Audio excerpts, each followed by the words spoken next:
guys, ako si Capigo.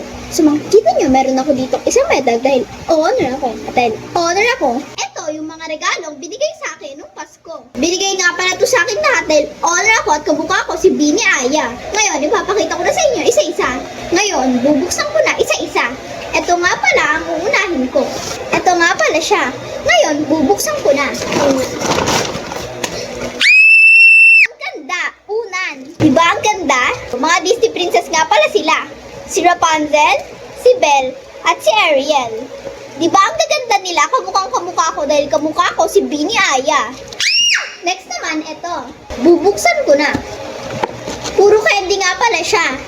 May lollipop, may cream bar chocolate, may Swiss roll, may brownies, may black choco, may bag, may big choco dip, may choco shots, may pie fruit, at may chowi.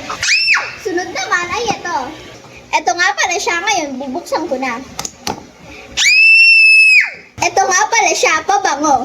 Siguro, binigay ito sa akin para mas lalo pa akong bumango at mas lalo ko pang maging kamukha si Bini Aya. Ang ganda! Sobrang bango.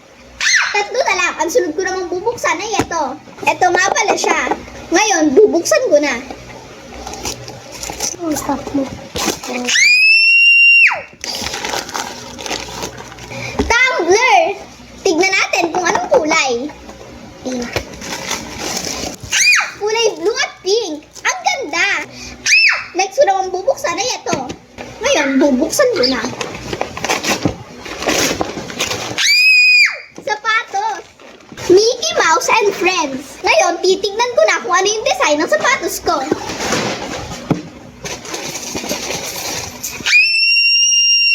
Ang ganda!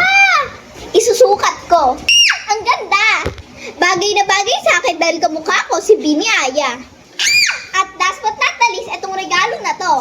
Ngayon, bubuksan ko na. Diamond Art by number nga pala yung nakuha ko. Diba ang ganda? Ito nga pala lahat ng nakuha ko. Kaya sa mga nagbigay sa akin ito, thank you sa inyo. Na-appreciate ko talaga. Sobrang ganda. Yun lang, dahil napakita ko na naman to lahat sa inyo. Ngayon, papasok na ako sa school. Papakita ko to sa mga classmate ko. Bye!